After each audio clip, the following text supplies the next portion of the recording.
بسم الله الرحمن الرحيم نحمده ونصلي على رسوله الكريم اما بعد فاعوذ بالله السميع العليم من الشيطان الرجيم بسم الله الرحمن الرحیم۔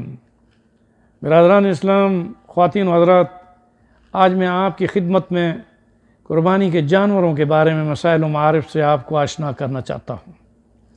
یاد رکھیے کہ قربانی کے جانوروں میں اونٹ اونٹنی، گائے بیل، بھینس بھینسا، بکری بکرا، دمبا دمبی اور بھیڑ بھیڑی، یہ وہ جانور ہیں جن کو آپ قربانی میں اللہ کے حضور پیش کر سکتے ہیں۔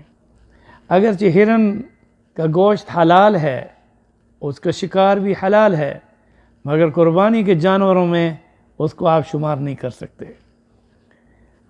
یہ بات ذہن نشین کر لیں کہ اگر اونٹ اور اونٹنی کی قربانی آپ کر رہے ہیں تو اس کی عمر 5 سال مکمل ہونے کے بعد 6 سال میں داخل ہونا یہ شرط ہے۔ یہ نہیں کہ آپ کسی اونٹ اور اونٹنی کو ویسے دیکھیں اور اس کی عمر پوچھے بغیر اس کی قربانی کریں۔ 5 سال مکمل ہونا اور 6 سال میں اس کا داخل ہونا یہ اس کے لیے شرط ہے۔ اور اگر گائے یا بیل یا بھینس بھینسا کی قربانی کر رہے ہیں تو ایسی صورت میں 2 سال مکمل ہونے کے بعد 3 سال میں داخل ہونا اس کا شرط ہے۔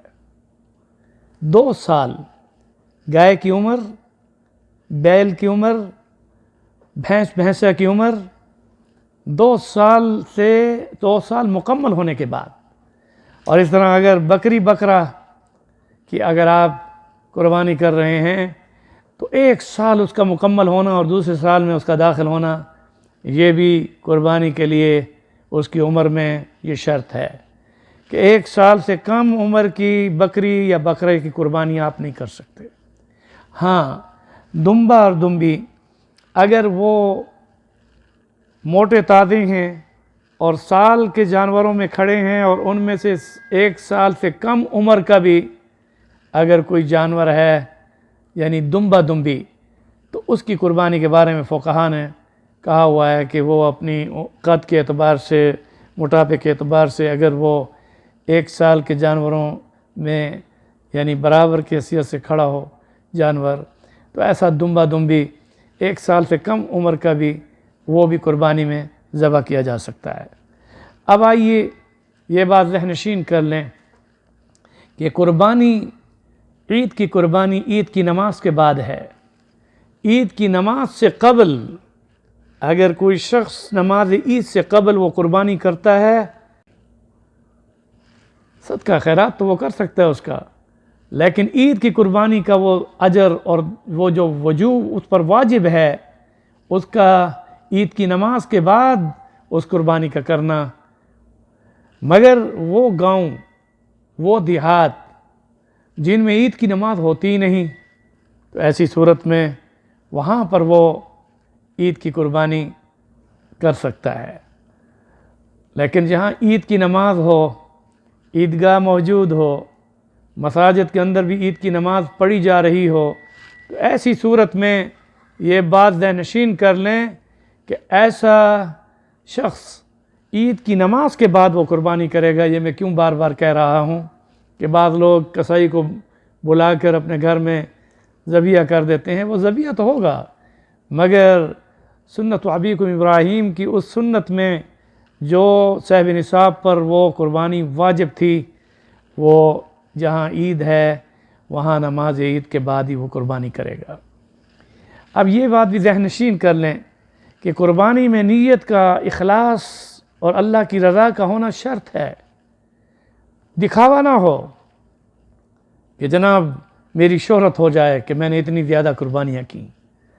اللہ تعالیٰ نے قرآن پاک میں ارشاد فرمایا، لَن يَنَالَ اللَّهَ لُحُومُهَا وَلَا دِمَاؤُهَا وَلَكِنْ يَنَالُهُ التَّقْوَى مِنْكُمْ، کہ اللہ تعالیٰ کے ہاں تمہاری اس قربانی کا گوشت نہیں پہنچتا اور نہ ہی خون پہنچتا ہے، وَلَكِنْ يَنَالُهُ التَّقْوَى مِنْكُمْ، تمہارا تقوی، تمہارا اخلاص، تمہاری نیت تمہارے دل کے اندر کی وہ قدریں کہ سنت ابیکم ابراہیم، اس سنت پر آپ نے قربانی کی۔ اور اس میں بھی اللہ تعالیٰ آگے یہ ارشاد فرماتے ہیں کذالک سخرھا لکم، کہ یہ جو قربانی کے جانور ہیں جن کو تم ذبح کر رہے ہو، ان کو مسخر کس نے کیا؟ اس طرح اللہ تعالیٰ نے ان جانوروں کو تمہارے زیر حکم کر دیا، تم انہیں ذبح کر رہے ہو، تم انہیں خرید رہے ہو، تم اپنے پاس رکھ رہے ہو۔ کذالک سخرھا لکم، یہ زیر حکم تمہارے جو کیا گیا ہے، یہ کس نے کیا؟ اللہ تعالیٰ نے۔ وَلِتُكَبِّرُوا اللَّهَ عَلَىٰ مَا هَدَاكُمْ، تو اللہ کی بڑائی بیان کرتے ہوئے کہ جس نے تمہیں قربانی کی توفیق دی، یہ اس کی توفیق سے ہے۔ حج ہو، عمرہ ہو، ہر عبادت، نماز ہو، روزہ ہو، اور اسی طرح قربانی ہو، اس میں مقصود تقوی ہے۔ اور اس میں اللہ تعالیٰ فرماتے ہیں لِتُكَبِّرُوا اللَّهَ عَلَىٰ مَا هَدَاكُمْ، کہ اللہ کی بڑائی بیان کرتے ہوئے تم قربانی کرو، کیونکہ یہ قربانی کی توفیق اس اللہ کی طرف سے تمہیں ملی۔ اور خوشخبری ہے وَبَشِّرِ الْمُحْسِنِينَ، ان احسان اور محسن لوگوں کے لیے کہ جن کو اللہ تعالیٰ فرماتے ہیں اخلاص والے لوگوں کے لیے، جو اخلاص میں اور زیادہ استخلاص کے ساتھ احسان کے درجے پر ہوں، ان کے لیے خوشخبری ہے۔ وَلَٰكِن يَنَالُهُ التَّقْوَىٰ مِنْكُمْ، وَلَٰكِن يَنَالُهُ التَّقْوَىٰ مِنْكُمْ، اور اب تمہاری قربانی میں تمہارے تقوی کو دیکھتا ہے، وہ تقوی تمہارا اللہ کے پاس پہنچتا ہے۔ وَتَزَوَّدُوا فَإِنَّ خَيْرَ الزَّادِ التَّقْوَىٰ، آگے بڑھو، تمہارا زاد سفر تقوی، اس سے بہتر اور توشہ کون سا ہو سکتا ہے؟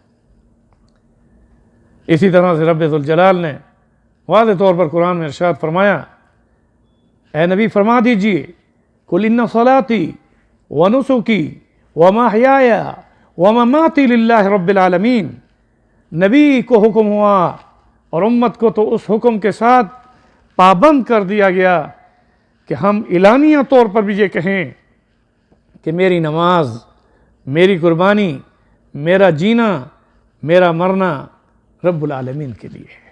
دین اسلام کی نشر و اشاعت کے لیے دینی اصلاحی خطبات، دروس تفسیر قرآن و حدیث اور اسلامک لیکچر سننے کے لیے مولانا ڈاکٹر احمد علی سراج کا آفیشیل چینل سبسکرائب کریں اور بیل آئیکن کو دبائیں۔ جزاکم اللہ خیرا۔